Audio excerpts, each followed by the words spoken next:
My parents told me to move out if I wasn't going to support my brother's future. So I did, with nothing but a backpack. 10 years later, they were homeless and begging me for help. I said no and drove off in the car. They sold my PC to buy. Hey, Reddit, I usually only lurk here, but things have gotten out of hand, so I figured I would post her. That's what my mom told me 5 months ago during Thanksgiving dinner, like it was a fun fact. Everyone heard it. And no, it wasn't even the first time she said that. The first time was 10 years earlier, right after I asked why everything in the house revolved around Andrew, my older brother. I was 18. That night, they kicked me out. Now I'm 31 male CEO of a financial firm. 7 figures, penthouse, real suits, not the stuff you rent for prom. And yeah, they want back in. They've tried the whole "but we're family" line. Some people say I'm wrong for cutting them off. So here's the start of it. You tell me. I was born in a decent house. 2 parents, 2 incomes, suburbs, a backyard with a cracked trampoline. Looked normal from the outside. But I was never supposed to be in the picture. My parents had Andrew, 33 male, 2 years before me, and they were content. He was their golden boy from day one. Blonde hair, perfect teeth, the kind of kid who scored goals and smiled for every camera. Teachers loved him. Coaches praised him. My parents treated him like the second coming of Wall Street Jesus. Then I came along. I wasn't planned. They told me that. Proudly. My mom used to joke, "You were our little oopsie." But it wasn't a joke when I heard her say to my aunt over the phone, "Andrew was meant to succeed. Matthew just came along for the ride." That sentence stuck. Still does. Growing up, everything in our house bent around Andrew. The guy never cleaned up after himself. He'd throw his dirty laundry across the hallway like a dog marking territory. My mom? She'd just sigh, "Boys will be boys," and pick it up. Meanwhile, if I left my cereal bowl in the sink, she'd lose her mind. "You're old enough to be responsible." Andrew got a brand new mountain bike when he turned 13. Not some cheap Walmart special, one of those $600 giants with the gear shifters and front shocks. When I turned 13, I got a used bookshelf and a $10 Target lamp. "You like reading," they said. I remember once Andrew accidentally crashed my dad's old Honda, backing it out of the driveway. Screwed up the bumper and taillight. Guess who they blamed? Me. Said I distracted him. I was inside doing math homework. But the king of all moments came during his high school graduation. They threw him a full-blown party. I'm talking tents in the backyard, rented speakers, a banner, food trays from some Italian place. My mom invited everyone. Neighbors, co-workers, random people from church. They made a toast, gave him a new watch. When I graduated 2 years later, I got a small chocolate cake on a paper plate and a "you're lucky we're busy this weekend." And no, I didn't fail. I graduated with a 3.9 GPA, worked part-time at a grocery store to help with bills, and never got into any trouble. But that wasn't enough. Not when you're standing next to Andrew, the future lawyer. He wasn't even a good dude. Dude was smooth, I'll give him that. He could lie with a smile and charm your wallet out of your pocket. Teachers thought he was brilliant, but I saw his search history. Half his schoolwork was bought online. My dad found out once, shrugged it off. He's learning to delegate. That's leadership. Meanwhile, if I forgot to vacuum one Saturday, I'd get a full 20-minute lecture on how I'd never survive in the real world. Once, I needed $20 for a school field trip. Took me 4 days to get it. Andrew came home once with $200 missing from my dad's wallet, said it fell out. No one blinked. By the time I was 17, I had a job, a solid GPA, and barely left my room. Not because I was emo or depressed. I was tired of proving, of talking, of trying. Andrew strutted through life like everything was owed to him. He was that guy who thought he was too good to wait in line, too smart to study, and too important to be wrong. The worst part? The world let him get away with it. So did our parents. I think they liked the version of him they made up in their heads more than the real one. I remember this one night, we were both sitting in the living room. He was on the couch, scrolling through his phone. I was on the floor fixing my laptop, busted hinge. I'd been saving for months to buy a new one, but couldn't afford it yet. I asked him if he had any leftover parts or cables from his old machine. He laughed and said, "You should just ask Mom and Dad to get you a new one." Worked for me. I looked at him. He wasn't joking. He actually believed that if he asked, he'd get it. And he wasn't wrong. They bought him a MacBook the following week to help him with college apps. I was still taping the corner of my screen shut every night. So yeah, by the time I hit 18, I knew what the deal was. I was the extra. The spare tire, the backup plan. They weren't cruel about it. That's the thing. It was worse than cruel. It was polite indifference. And when I finally brought it up, Asked why I always got the short end? They didn't even argue. My dad folded his paper and said, "You need to stop being dramatic." And my mom? She looked me dead in the eye and said the thing I'll never forget. "We only wanted one child." Straight face, no hesitation. That's when I knew. It didn't matter how much I worked, helped, studied, saved, or stayed out of trouble. I wasn't a son to them. I was just the leftover. And the leftover was about to make a move they didn't see coming. I was 16 when I started building up the dream. You know, the one thing that made everything else tolerable. I didn't care about sneakers, parties, or prom. All I wanted was my own custom-built gaming PC. It wasn't even about gaming, not really. It was about ownership, control, something that was mine, that I built from the ground up piece by piece. No handouts, no begging, just me, a summer job, and a spreadsheet taped to my wall tracking every part. CPU, GPU, RAM, case, PSU.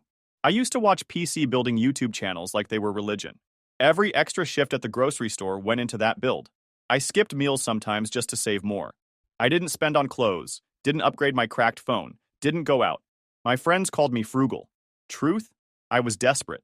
I was finally going to have something that couldn't be taken from me. Or so I thought. By the time I was 17, I had just over $1,400 saved. Enough to get a mid-tier but solid setup. Ryzen chip, 16 gigabytes RAM, decent graphics card. I even planned to paint the case myself with matte black and gold detailing. That money sat in a shoebox under my bed for months. I didn't trust banks, and, ironically, I especially didn't trust my parents. That shoebox was my vault. I kept the bills wrapped in a rubber band like a broken little mobster. I'd pull it out at night and flip through the stack, just to remind myself it was real. Until the day it wasn't. It was a Sunday. Andrew had just gotten back from some 2-day business mentorship retreat he found online. Walked through the door like he'd been crowned emperor of tech startups. Aviators on inside, some knockoff leather briefcase swinging at his hip. Mom rushed to greet him, like he'd returned from war. "How was it, sweetheart? Did you learn anything?" He smiled like a politician. "Mom, I've got a pitch deck and everything. I just need startup capital. They said I've got potential." She looked at him like he was Elon Musk's younger cousin. "We'll figure something out." That sentence should have raised alarms. Instead, I went upstairs, minding my own business. 2 days later, I came home from my shift. My shoebox was gone. Not moved. Gone. I tore through the closet, flipped every drawer, lifted the bed, checked under the mattress. Nothing. At first, I thought maybe Mom cleaned my room again. She had this habit of going in unannounced. Treated my space like it was a storage unit she rented out. I marched downstairs. "Mom, have you seen my shoebox?" She didn't look up from her crossword puzzle. "What shoebox?" "The one under my bed. With the money. The PC savings." She paused. Just for a second. That pause said everything. "Your dad and I needed it for something important," she said, like she was talking about borrowing the car. I blinked. "You... what?" She finally looked up. "It was just sitting there. And it's not like you're using it for anything urgent?" I stared at her, jaw clenched. "It was for my computer." She waved her hand like I'd said I was saving for action figures. "We'll make it up to you." Turns out something important was Andrew's startup fund. The kid wanted to create an app that paired gym trainers with clients. He called it FitFuse or some garbage like that. Had no coding background, no plan. Just buzzwords and ego. And my parents? They ate it up like gospel. "He just needs a chance," Dad told me when I confronted him later. I replied, "So you stole my chance to give him one?" He didn't flinch. "It's not stealing if it stays in the family." I swear, I felt my blood pressure spike like I aged 10 years in one sentence. I locked myself in my room for the rest of that night. Laid on my bed, staring at the ceiling fan spinning like it was mocking me. That PC was my escape plan. My one joy. My tiny rebellion against being the unwanted one. And they sold it off like it was spare furniture. What made it worse? Andrew didn't even say thank you. No acknowledgement, no apology. Not even a nod. He acted like the money had fallen from the sky. And a month later, the app flopped. Website never launched. He spent half the money on a refurbished MacBook and some branding consultant who ghosted him. The other half? Gone in gas, Uber Eats, and one extremely dumb attempt to bribe a community college classmate to build the app. That night, he came home and said, "Turns out the startup world's tougher than it looks." Then laughed. I laughed too. Then punched a hole in my closet door the second he left the room. They never paid me back. Every time I asked, it was some version of, "We'll talk later," or "Don't be petty." Mom even pulled the emotional blackmail card. Do you have any idea how hard it is to raise two boys on a budget? I said, then maybe you shouldn't have robbed the one who wasn't throwing money down the drain. She looked offended, like I was the problem. That's when I realized this wasn't about money. It never was. They didn't think I deserved the same chances. They didn't see me as someone they invested in. They saw me as a resource to be drained for the real son's benefit. You want to know the worst part? A few weeks after the whole thing fell apart, I walked past the living room and heard them talking. Dad, Andrew just needs more time. He's got vision. Matthew's too rigid. He wouldn't know what to do with opportunity anyway. I stood there, back to the wall, listening to my father basically say I wasn't built for success. Meanwhile, I was the one working double shifts, paying for my own books, stacking every dollar like it was a life raft. And Andrew? Still getting praised for failing upwards. That was the day something inside me cracked. I stopped asking for anything. I started putting money directly into a new savings account. One I opened secretly at a different credit union under my own name. I didn't tell anyone. I didn't leave the bank card at home. I stopped mentioning anything I bought or saved for. If I wanted something, I got it quietly. No bragging, no updates, no more trust. But the betrayal burned under the surface. I carried it with me every day like a scar on the inside of my mouth, silent but raw. And the irony? That betrayal was just the prelude. Because what they did next made the stolen PC money feel like a parking ticket. It was a few months after my 18th birthday. College acceptance letters were rolling in. I got into a strong business program, top 10 in the state. My heart was pounding when I opened the envelope. I remember rereading the words, "We are pleased to inform you," like I was hallucinating. I had the grades. I had some scholarships. But I still needed help covering the gap. So I did something I swore I wouldn't. I asked my parents for help. That conversation, it deserves its own chapter. Because that's when they told me the college fund I'd been building since I was 15, under my dad's name, was gone too. That's when the last string snapped. That's when I finally saw them not as parents, but as people who never saw me as a son. I still remember the envelope. Thick cardstock. Blue seal. The kind that screams, "We matter more than you." When I opened it, I didn't feel like I'd made it. I felt relief. Like maybe I wasn't as useless as my parents made me feel every time Andrew got praised for tying his shoes. The letter said I'd been accepted into the University of Michigan's Ross Business School. Not community college. Not some joke diploma mill. Ross. I was 18, and for the first time, I thought I had a shot at building something real. I waited until dinner to tell them. Big mistake. We were eating spaghetti, one of those bland weekday meals. Nobody said anything unless the TV was too loud. Dad was halfway through slicing an apple when I cleared my throat. I got accepted into Michigan, I said, calm, like I was trying not to sound desperate for approval. Nobody flinched. My mom looked up, nodded. Oh, that's nice. That's it. No questions, no congratulations, no, I'm proud of you.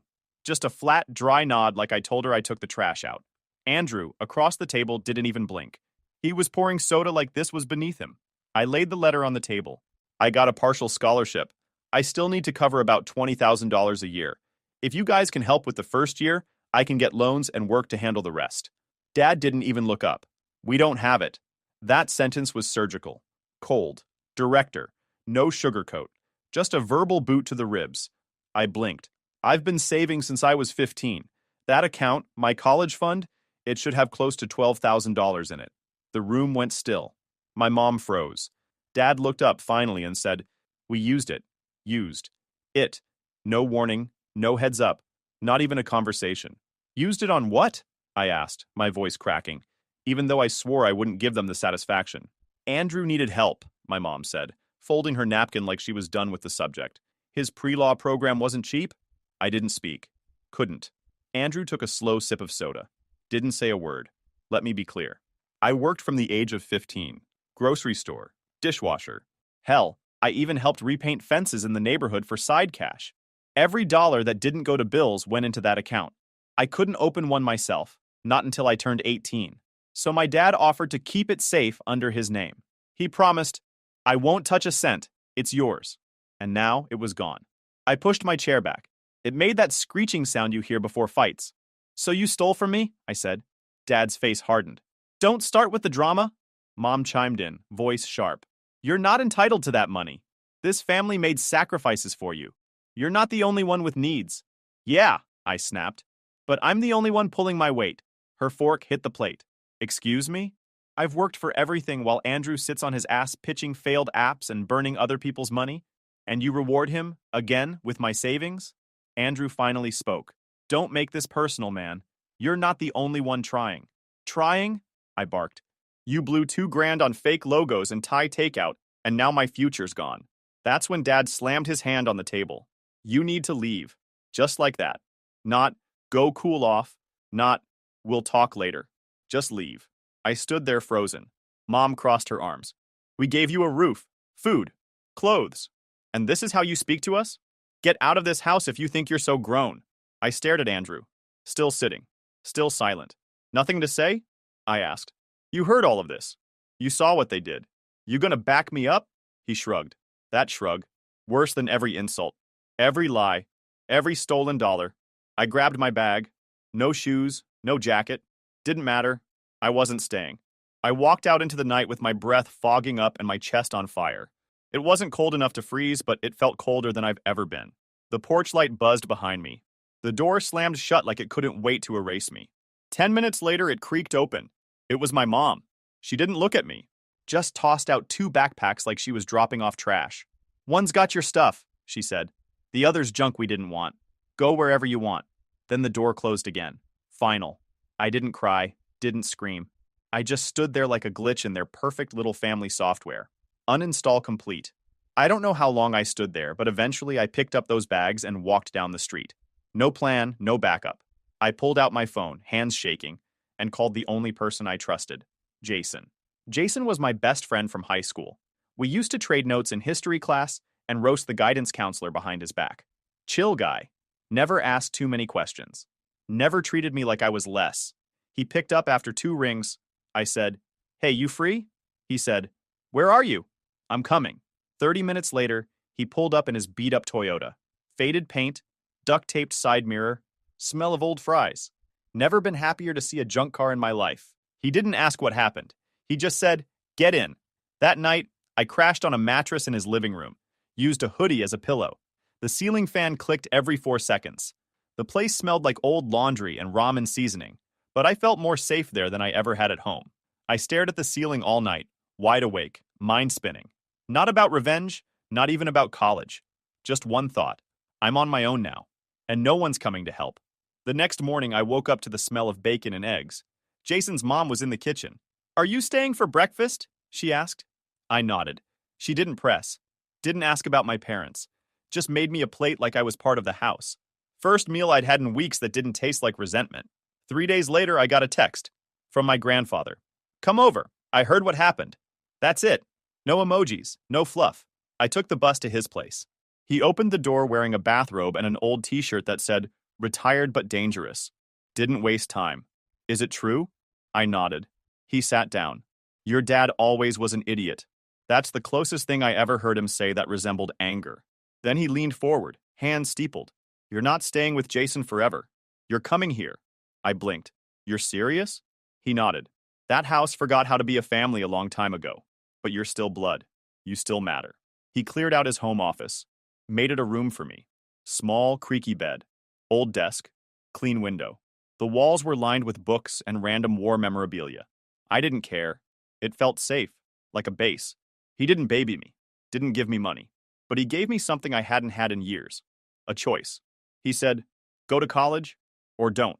But don't give them the power to decide your worth. That sentence stuck. It became fuel. I applied for federal loans that same week. Got approved. Found a part-time job at a coffee shop. Worked mornings. Took classes at night. Biked to campus in freezing wind with holes in my gloves. Ate instant noodles. Studied until my eyes burned. But I never asked my parents for a damn thing again. They cut me off? Fine. I'd show them what a mistake really looked like when it outruns them, outbuilds them, and never looks back. I was 18, broke, and sleeping on a borrowed mattress with 2 backpacks and no clue what came next. But I knew one thing for sure. If I went back to that house, I wasn't walking out a second time. So I didn't look back. I put my head down and moved. First thing I did was get a job at a coffee shop near campus. They didn't ask many questions. The manager liked that I showed up early, didn't complain, and knew how to keep my head down. I worked the opening shift, 6 a.m. to noon, cleaning tables, burning my fingers on espresso machines, sweeping sidewalks before the sun even came up. The pay was trash, but it was enough to keep me moving. Dorms were tight. I shared a room the size of a closet with a guy who snored like a dying engine and left his socks everywhere. Didn't matter. It was mine. I had a student ID, a schedule, a laptop that barely held a charge, and a list of classes that looked like a death sentence. I applied for every scholarship, grant, and low-interest loan I could find. Took whatever help I could get, but never from my parents. Not a single call, not even a fake birthday text. It was like I died and they forgot the funeral, which honestly made things easier. College wasn't some movie montage. It was brutal. During midterms, I'd sleep maybe 3 hours a night. When my shift ended, I'd run to class. Then go back to the coffee shop to close on weekends. I ate cup noodles in library stairwells. My clothes smelled like burnt milk and sweat. I missed more events than I can count. Some nights I'd come back to the dorms and just stare at the ceiling, muscles twitching from exhaustion, wondering if this was even worth it.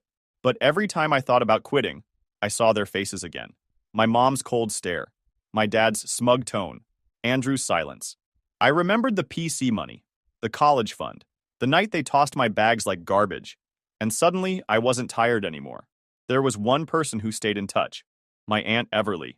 She wasn't loud about it, just little check-ins, a text before exams, a call after a rough week. She'd swing by once a month with hot food or cold meds.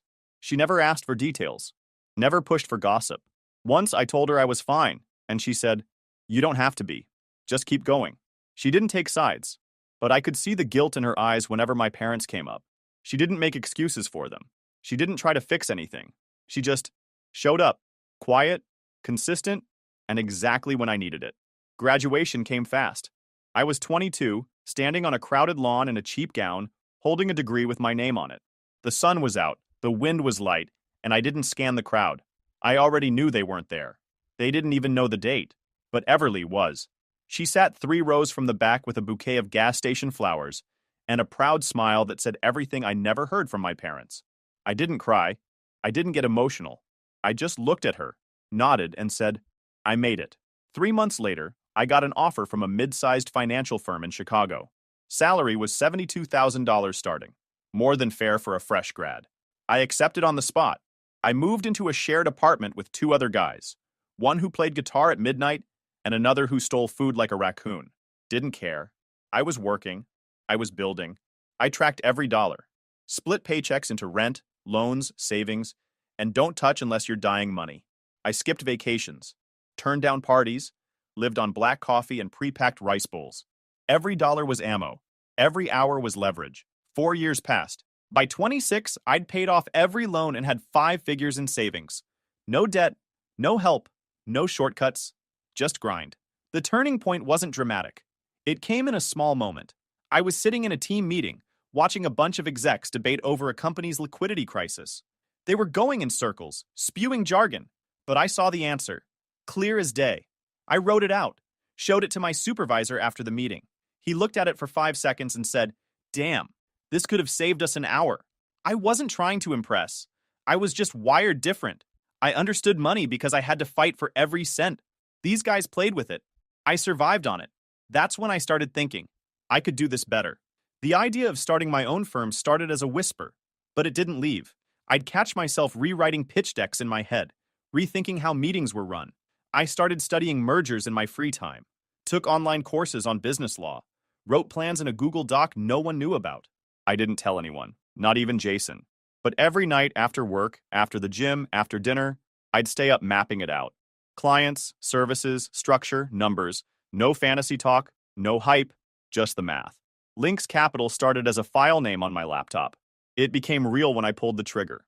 I took $20,000 out of savings, rented a small office, 3rd floor of a busted building, no windows, water stains on the ceiling.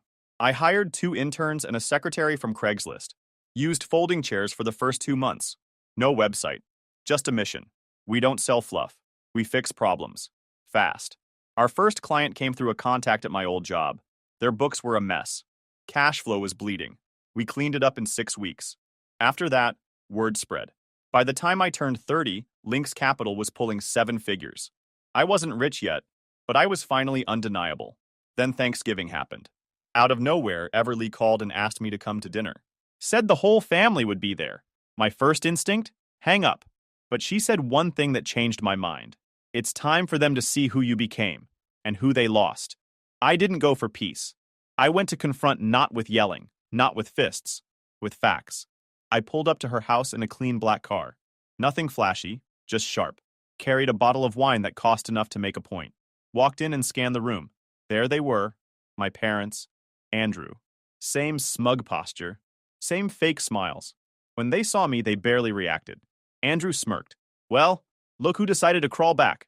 I didn't respond, didn't need to. I just watched, quiet, collected, and waited for the moment. Because this time, I wasn't the kid who got kicked out. I was the guy who held the hammer. The thing about returning to a place that once broke you, you don't feel small anymore. You feel surgical. I didn't show up to Thanksgiving wearing a crown. I showed up in a charcoal suit with quiet confidence. Everly opened the door before I knocked. You came, she said, surprised but solid. I nodded. You asked. Inside, the house was already loud. Clinking forks, shuffling chairs, TV humming in the background. But as soon as I stepped in, the energy shifted. Some faces turned. Some blinked like they'd seen a ghost. Others acted like I was just a cousin from out of town. My parents didn't even pretend to be awkward. My dad gave me a nod like I was the plumber here to fix the leak. My mom raised an eyebrow, then turned away like she smelled something stale. Andrew? He made sure to be louder than everyone else. Well, well, well, he called out from across the room. Look who finally came home. That's a nice bottle, Maddie. You trying to impress us? I smiled. Short, clean. I don't try. I walked past him. Didn't break stride. Just enough to make it clear. I wasn't here to perform. I was here to observe. Everly made space at the dinner table. I sat, sipped my water, and listened. For 45 minutes, I said nothing. Just watched Andrew work the room like a wedding DJ, telling stories, name-dropping, tossing in buzzwords he barely understood. And now with this new client, my team's looking at closing a $2 million deal. That caught attention. People turned. Chatter dipped. My mother chimed in like she'd rehearsed it. It's with Lynx Capital. Very big name now. You've probably seen them in the business news. My father nodded proudly. One of the top financial firms in the state. I nearly laughed, but I didn't. Because I already knew what they didn't. The company Andrew was bragging about? Mine. He wasn't on the deal. He wasn't in the meetings. He wasn't even on the radar. I personally negotiated that contract. Spent 6 weeks going back and forth with Bennett and Rowe Capital's director. Andrew must have overheard something at work and decided to LARP his way into the credit. And here he was, spinning it like he'd just rescued the economy. I sipped my water. Let the room eat it up. The moment to strike would come. And when it did, it wouldn't be loud. It'd be surgical. That moment came when a relative, some aunt on my mom's side, turned to me between bites of mashed potatoes and asked, "And what about you, Matthew? What are you up to these days?" Dead silence. My dad's fork stopped midair. My mom looked down.